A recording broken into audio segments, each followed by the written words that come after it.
Setiap akhir Oktober, beberapa negara kerap merayakan Halloween. Perayaan ini diperingati sebagai bentuk kepercayaan terhadap kekuatan roh-roh jahat setelah mereka mati. Namun, di Indonesia, perayaan seperti ini bisa dibilang masih tabu dan tidak banyak dijadikan selebrasi atau perayaan khusus. Meski begitu, Indonesia memiliki banyak hantu yang jika disebutkan semua, mungkin ada puluhan jenis. Lantas hantu apa sajakah yang ada di Indonesia?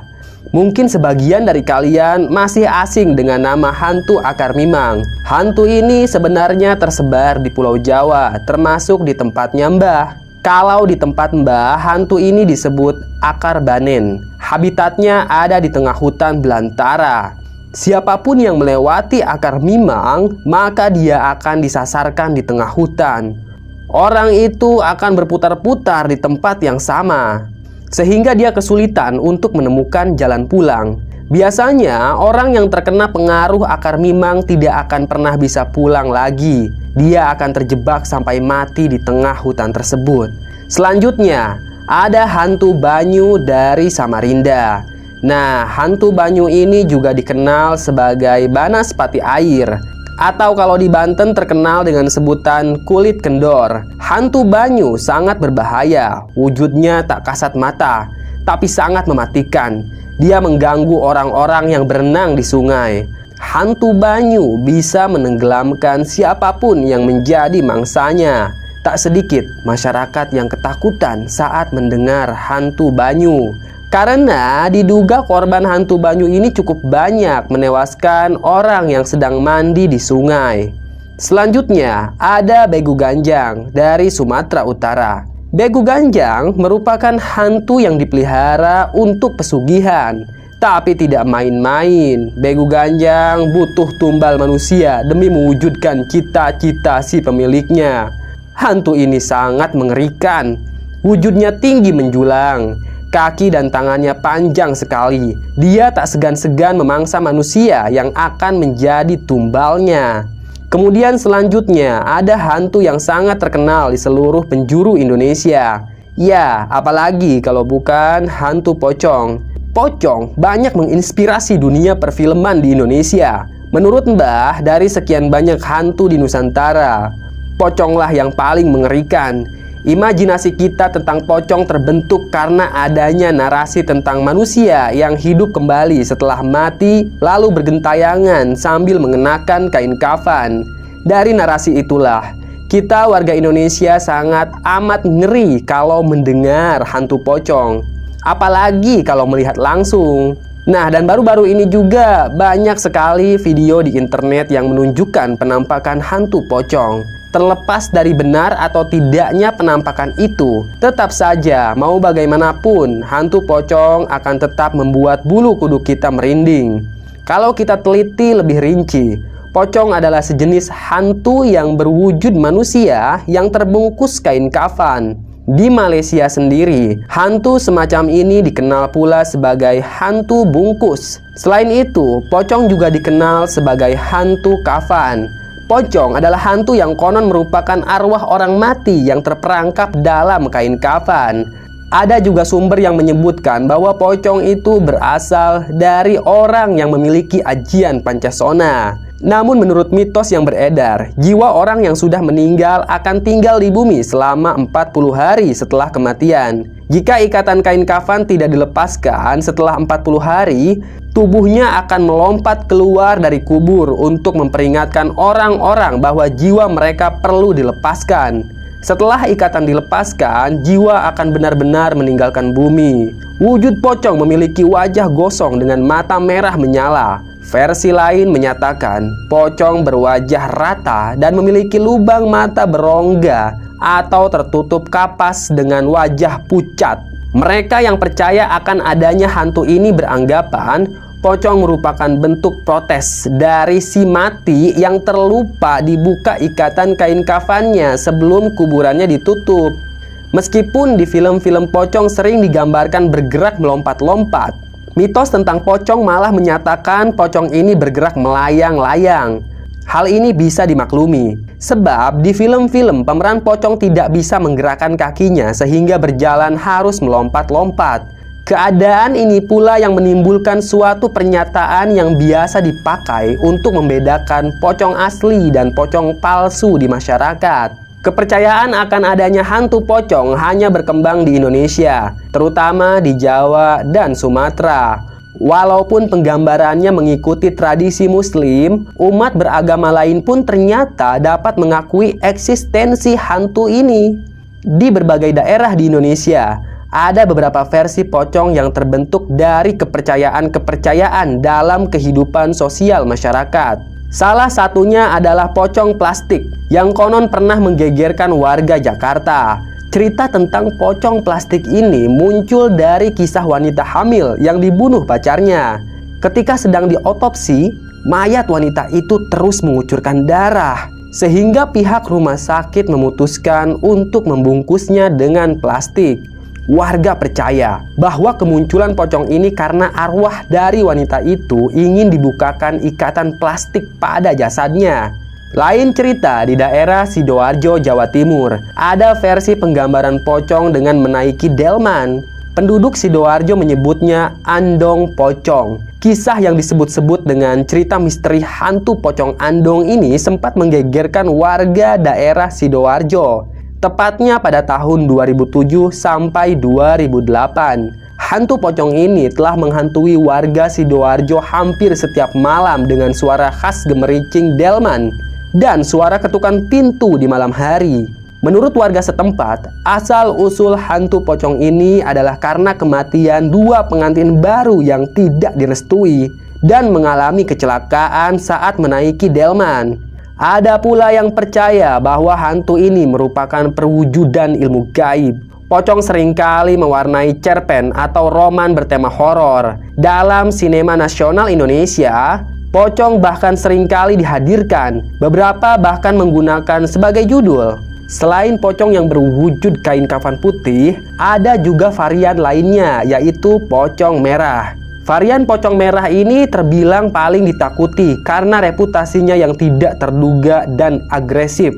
Alkisah, asal-usul pocong merah ini dikatakan lahir dari seorang yang ingin membalas dendam atas kematian yang tidak menyenangkan, membuatnya lebih mirip dengan roh pendendam yang sering ditemukan di banyak cerita rakyat.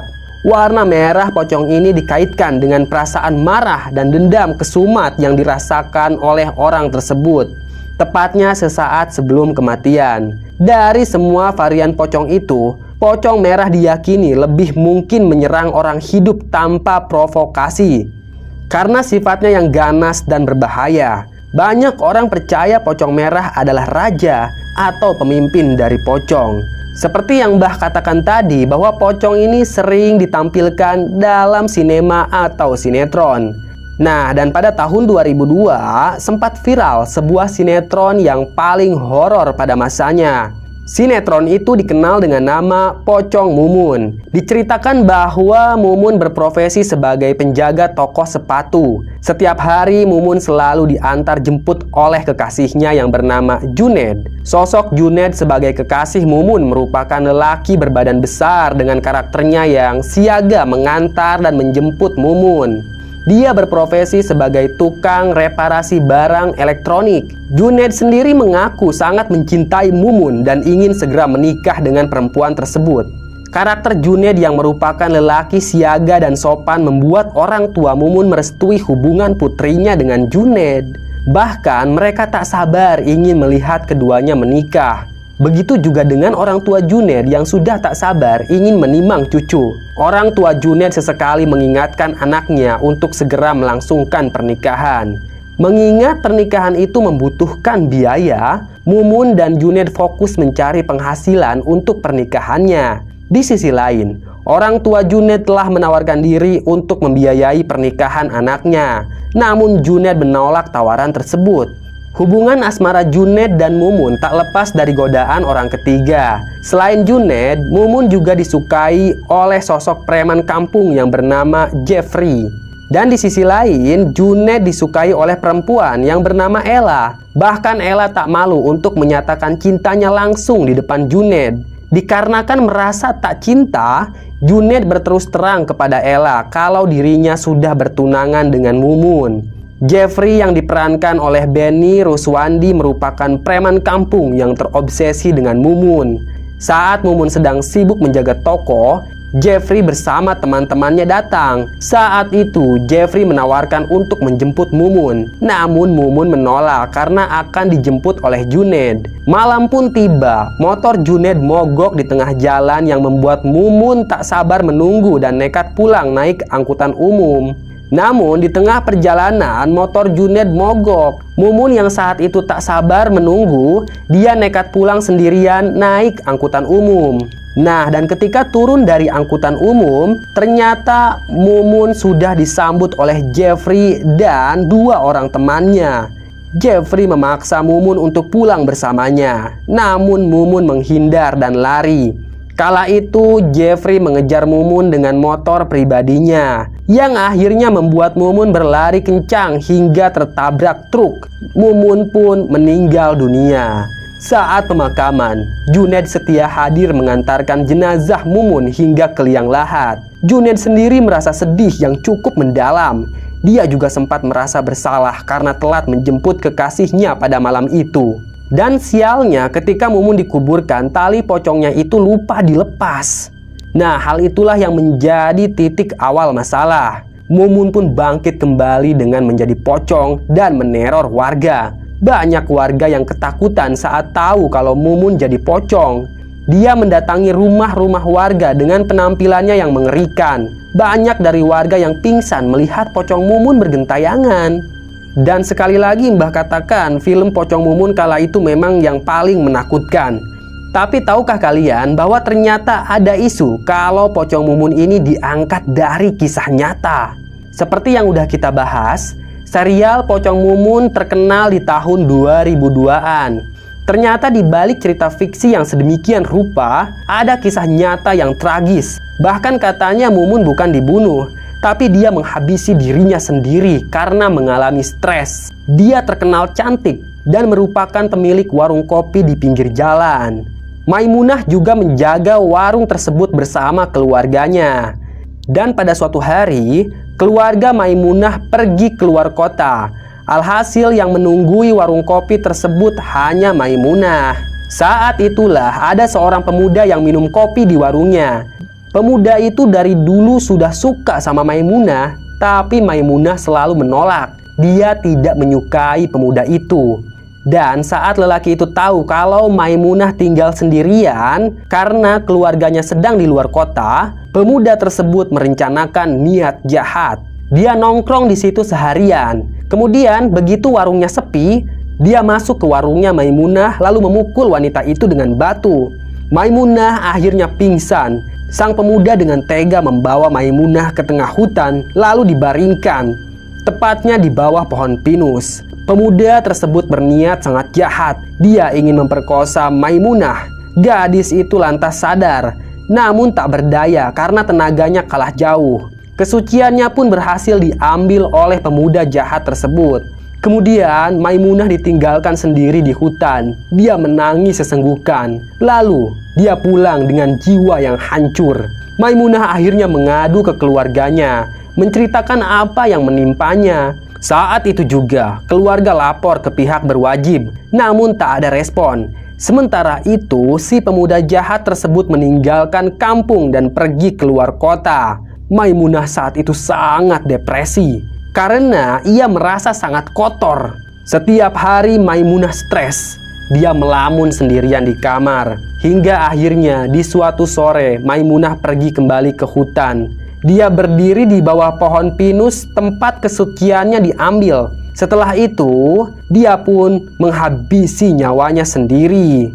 Pihak keluarga Maimunah panik saat mengetahui kalau Maimunah tidak pulang-pulang. Kamarnya kosong melompong. Entah kemana wanita itu. Dia pun melapor pada Pak RT sehingga dikerahkanlah warga untuk mencari Maimunah. Mereka mencari ke seluruh penjuru kampung, tapi tidak ada.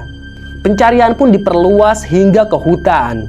Dan saat masuk ke perhutanan pinus, mereka menemukan jasad Maimunah yang terbaring di bawah pohon pinus. Maimunah sangat tragis, dia lunglai tak bernyawa di bawah pohon itu. Dia pun digotong oleh warga ke kampung, lalu jasadnya dimandikan. Namun ternyata jiwa Maimunah ini tidak tenang. Dia menjelma menjadi pocong dan meneror pemuda yang pernah merampas kesuciannya. Selain itu, ada fakta lainnya di balik Pocong Mumun. Ternyata salah satu pemeran Pocong Mumun, yaitu Bang Mandra, pernah mengalami kejadian janggal saat syuting film tersebut. Ia mengaku mencium bau busuk dan bau anyir di lokasi syuting. Nah, dari fakta dan mitos yang sudah Mbah ceritakan tadi, menurut kalian bagaimana? Apakah Pocong Mumun benar-benar nyata atau hanya mitos belaka? Tulis pendapat kalian di kolom komentar ya. Sekian dari Mbah, tunggu kisah-kisah lainnya. Tetap sehat dan salam merinding.